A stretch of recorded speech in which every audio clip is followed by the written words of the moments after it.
నమస్కారం. నిజం టీవీ న్యూస్కి స్వాగతం. హెడ్లైన్ చూద్దాం.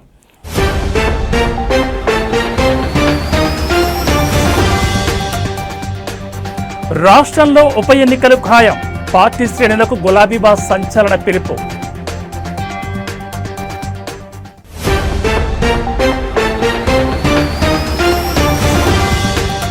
ఎలక్షన్ కమిషన్ కీలక నిర్ణయం. బూత్ లెవెల్ ఆఫీసర్ల జీతాలు డబుల్.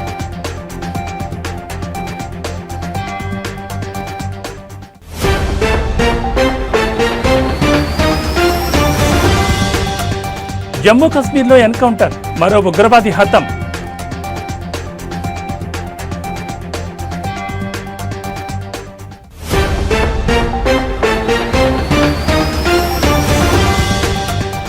ఉప్పొంగి ప్రవహిస్తున్న కృష్ణమ్మ. అన్ని డ్యాంల గేట్లు ఎత్తివేత.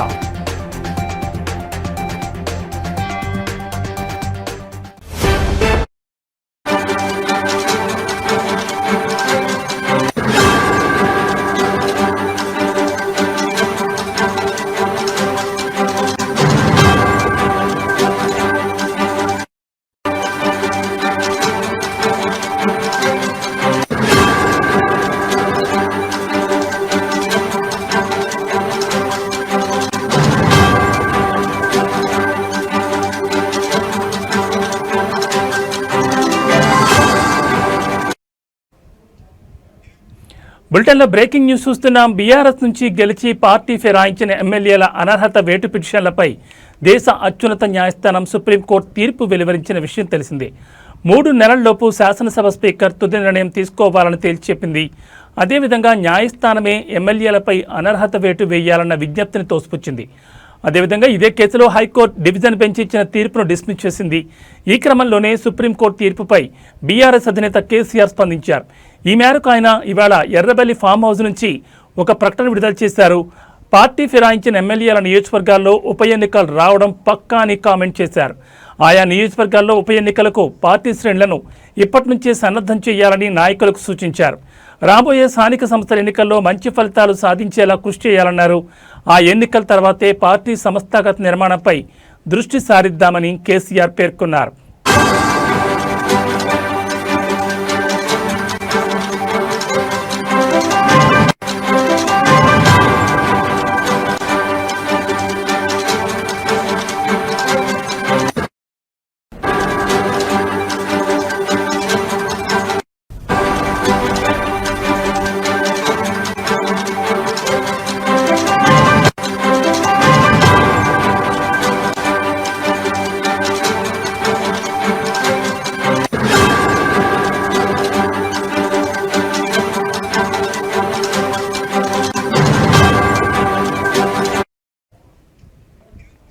బనకచర్ల ప్రాజెక్టును నిర్మించి తీరతామని ఏపీ సీఎం చంద్రబాబు నాయుడు, మంత్రి నారా లోకేష్ స్టేట్మెంట్లు ఇస్తున్నా సీఎం రేవంత్ ప్రభుత్వం మౌనంగా ఉండడాన్ని ఊరూరా ప్రజల్లోకి తీసుకెళ్లి ఎండగట్టాలని కేసీఆర్ అంటున్నారు. ఇప్పుడున్న పరిస్థితుల్లో బీఆర్ఎస్ పార్టీకి లోక్సభలో 12 మంది ఎంపీలుంటే బనకచర్ల అంశంపై గట్టిగా కొట్లాడేవారని పేర్కొన్నారు.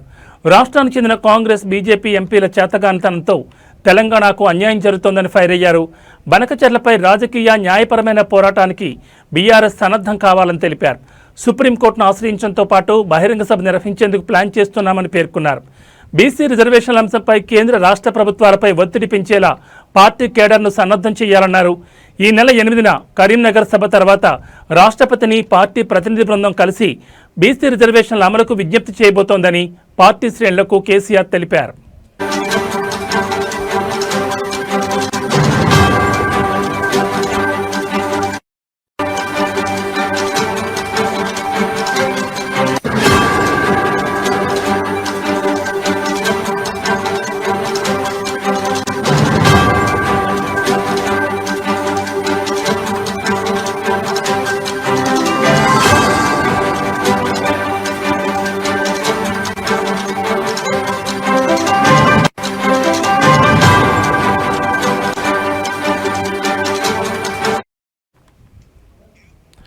బీఆర్ఎస్ నుంచి గెలిచి పార్టీ ఫిరాయించిన ఎమ్మెల్యేల అనర్హత వేటు పిటిషన్లపై దేశ అత్యున్నత న్యాయస్థానం సుప్రీంకోర్టు తీర్పు వెలువరించిన విషయం తెలిసిందే.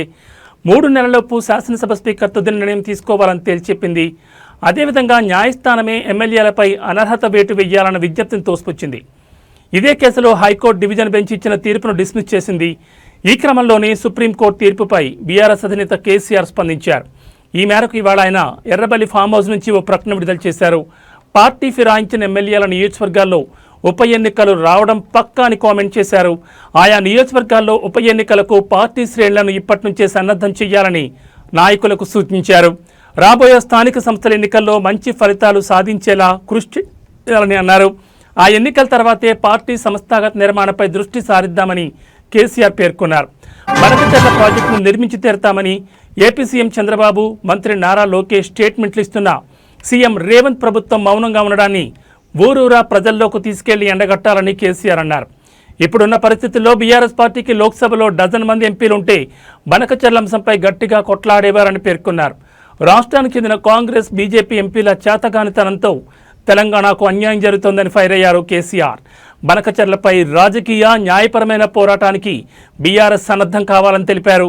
సుప్రీంకోర్టును ఆశ్రయించడంతో పాటు బహిరంగ సభ నిర్వహించేందుకు ప్లాన్ చేస్తున్నామని పేర్కొన్నారు. బీసీ రిజర్వేషన్ల అంశంపై కేంద్ర రాష్ట్ర ప్రభుత్వాలపై ఒత్తిడి పెంచేలా పార్టీ కేడర్ను సన్నద్ధం చేయాలన్నారు. ఈ నెల 8న కరీంనగర్ సభ తర్వాత రాష్ట్రపతిని పార్టీ ప్రతినిధి బృందం కలిసి బీసీ రిజర్వేషన్ల అమలుకు విజ్ఞప్తి చేయబోతోందని పార్టీ శ్రేణులకు కేసీఆర్ తెలిపారు.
బులెటిన్లో మరో బ్రేకింగ్ న్యూస్ చూస్తున్నాం. ఎన్నికల్లో భాగస్వామ్యం అయ్యే బూత్ లెవెల్ ఆఫీసర్ల వేతనాన్ని ఎన్నికల కమిషన్ రెట్టింపు చేసింది. ఈ మేరకు ఈరోజు ఎన్నికల సంఘం ఆదేశాలు జారీ చేసింది. అందులో స్వచ్ఛమైన ఓటర్ల జాబితాలు ప్రజాస్వామ్యానికి పునాది. ఎలక్టోరల్ రిజిస్ట్రేషన్ ఆఫీసర్లు, అసిస్టెంట్ ఎలక్టోరల్ రిజిస్ట్రేషన్ ఆఫీసర్లు, BLO సూపర్వైజర్లు, బూత్ లెవెల్ ఆఫీసర్లతో కూడిన ఓటర్ల జాబితా యంత్రాంగం చాలా కష్టపడి పనిచేస్తుంది.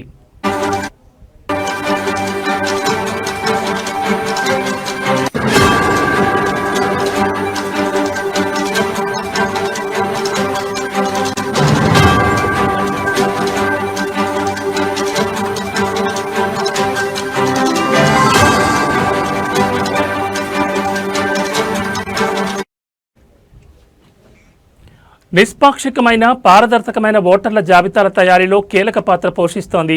అందువల్ల BLOS కోసం వార్షిక వేతనాన్ని రెట్టింపు చేయాలని ఎన్నికల కమిషన్ నిర్ణయించింది. ఓటర్ల జాబితాల తయారీ, సవరణలో పాల్గొన్న BLO సూపర్వైజర్ల వేతనాన్ని కూడా పెంచింది. చివరిసారిగా ఇటువంటి సవరణ 2015లో జరిగింది. అలాగే మొదటిసారిగా EROS, AEROSలకు గౌరవ వేతనం అందించబడుతుందని ఎన్నికల సంఘం జారీ చేసిన ఒక ప్రకటనలో పేర్కొంది.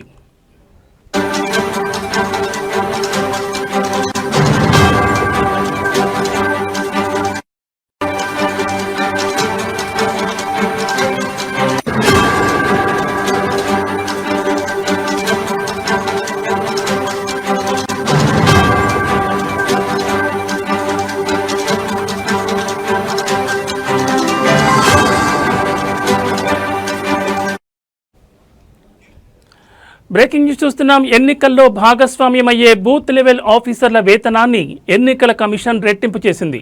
ఈ మేరకు ఈరోజు ఎన్నికల సంఘం ఆదేశాలు జారీ చేసింది. అందులో స్వచ్ఛమైన ఓటర్ల జాబితాలు ప్రజాస్వామ్యానికి పునాది. ఎలక్టోరల్ రిజిస్ట్రేషన్ ఆఫీసర్లు, అసిస్టెంట్ ఎలక్టోరల్ రిజిస్ట్రేషన్ ఆఫీసర్లు, BLO సూపర్వైజర్లు, బూత్ లెవెల్ ఆఫీసర్లతో కూడిన ఓటర్ల జాబితా యంత్రాంగం చాలా కష్టపడి పనిచేస్తుంది. నిష్పాక్షికమైన, పారదర్శకమైన ఓటర్ల జాబితాల తయారీలో కీలక పాత్ర పోషిస్తుంది. అందువల్ల BLOS కోసం వార్షిక వేతనాన్ని రెట్టింపు చేయాలని ఎన్నికల కమిషన్ నిర్ణయించింది. ఓటర్ల జాబితాల తయారీ, సవరణలో పాల్గొన్న BLO సూపర్వైజర్ల వేతనాన్ని కూడా పెంచింది. చివరిసారిగా ఇటువంటి సవరణ 2015లో జరిగింది. అలాగే మొదటిసారిగా EROS, AEROSలకు గౌరవ వేతనం అందించబడుతుందని ఎన్నికల సంఘం జారీ చేసిన ఒక ప్రకటనలో పేర్కొంది.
బులెటిన్లో మరో బ్రేకింగ్ న్యూస్ చూస్తున్నాం. పహల్గామ్ ఉగ్రదాడి తర్వాత భారత సైన్యం ముష్కర్ల భరతం పడుతోంది, ఒక్కొక్కరిని ఎరివేస్తోంది. ఇటీవల శ్రీనగర్లో ఆపరేషన్ మహాదేవ్ చేపట్టి 3 ఉగ్రవాదుల్ని మట్టుబెట్టారు.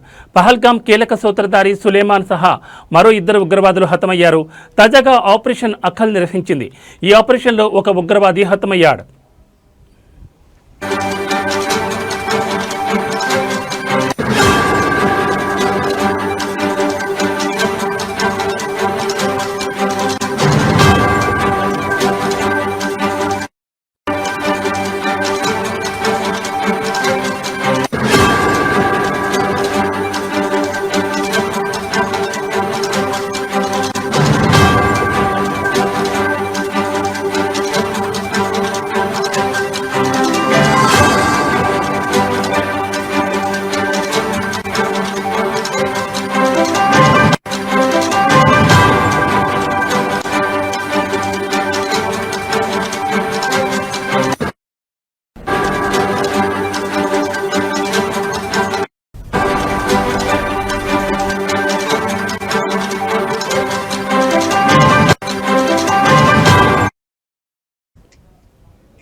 జమ్మూ కశ్మీర్లోని కుల్గామ్ జిల్లాలోని అఖల్ ప్రాంతంలో భద్రతా దళాలు ఉగ్రవాదుల మధ్య ఎదురుకాల్పులు చోటు చేసుకున్నాయి. ఈ ఎన్కౌంటర్లో ఒక ఉగ్రవాది హతమైనట్లు భారత సైన్యానికి చెందిన చినార్ కాప్స్ తెలిపింది. ఆర్మీ, జమ్మూ కశ్మీర్ పోలీసుల special operations group, central reserve police force సంయుక్తంగా ఈ ఆపరేషన్ చేపట్టినట్లు వెల్లడించింది. ప్రస్తుతం ఆపరేషన్ కొనసాగుతోందని పేర్కొంది.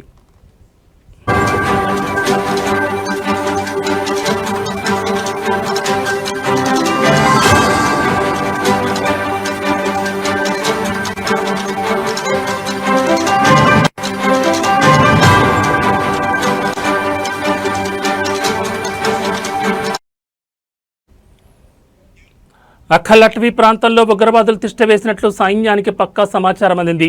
దీంతో భద్రతా దళాలు గాలింపు చర్యలు చేపట్టాయి. ఈ నేపథ్యంలో సైన్యంపై ఉగ్రవాదులు కాల్పులకు తెగబడ్డారు. సైన్యం కాల్పుల్లో ఒక ఉగ్రవాది హతం కాగా మరికొందరి కోసం గాలిస్తున్నారు.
బులెటిన్లో మరో బ్రేకింగ్ న్యూస్ చూస్తున్నాం. కృష్ణా నది జన్మస్థానంతో పాటు ఎగువన కురుస్తున్న భారీ వర్షాల కారణంగా వరదలు పోటెత్తున్నాయి. దీంతో చరిత్రలో ఎన్నడూ లేని విధంగా జూలై నెలలోనే కృష్ణా నదిపై ఉన్న జూరాల, శ్రీశైలం, సాగర్, టైల్పాండ్, పులిచింతల, కృష్ణా బ్యారేజ్ గేట్లను ఎత్తి నీటిని దిగువకు విడుదల చేస్తున్నారు. ముఖ్యంగా జూరాల, శ్రీశైలం జలాశయానికి గత నెల రోజులుగా భారీ వరద వస్తున్న విషయం తెలిసిందే. తాజాగా ఈ రోజు కూడా జలాశయానికి ఎగువ నుంచి భారీ వరద కొనసాగుతోంది. దీంతో డ్యాం అధికారులు అప్రమత్తమై 8 గేట్లను 10 అడుగుల ఎత్తి దిగువకు నీటిని విడుదల చేస్తున్నారు. ప్రస్తుతం ఎగువ నుంచి 2,70,600 క్యూసెక్కుల వరద వస్తోంది.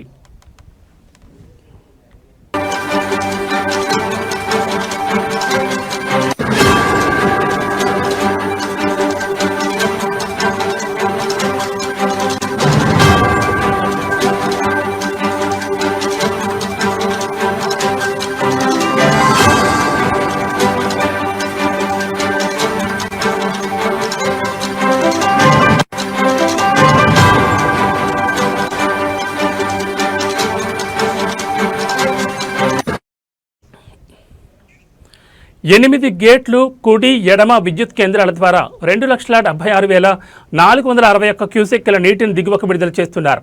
దీంతో దిగువన ఉన్న నాగార్జున సాగర్కు వరద కొనసాగుతోంది.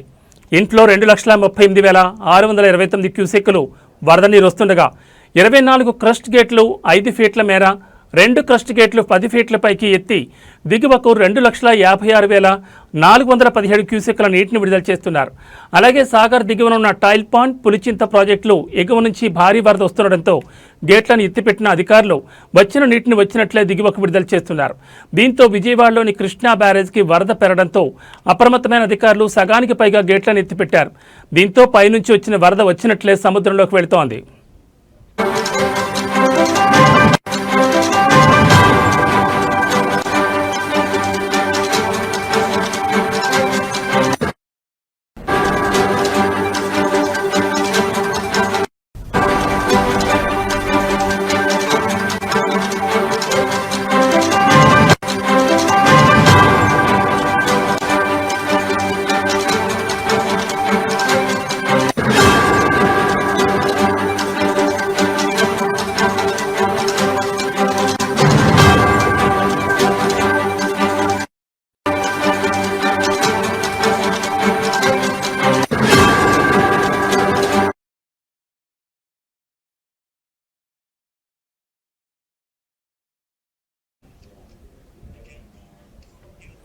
జాతీయ సినీ అవార్డు విజేతలకు మెగాస్టార్ చిరంజీవి సోషల్ మీడియా వేదికగా శుభాకాంక్షలు తెలిపారు.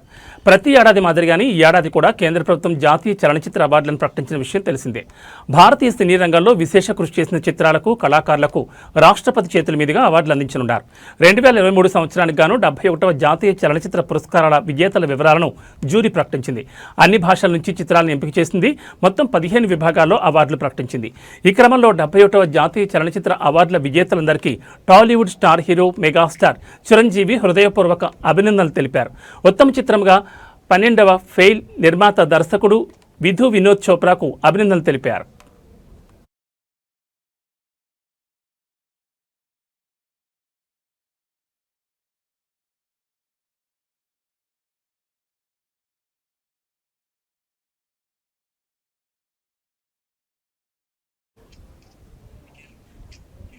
ఏవీ బులెటిన్ అప్డేట్స్, మరిన్ని అప్డేట్స్తో మళ్ళీ కలుద్దాం. నమస్తే.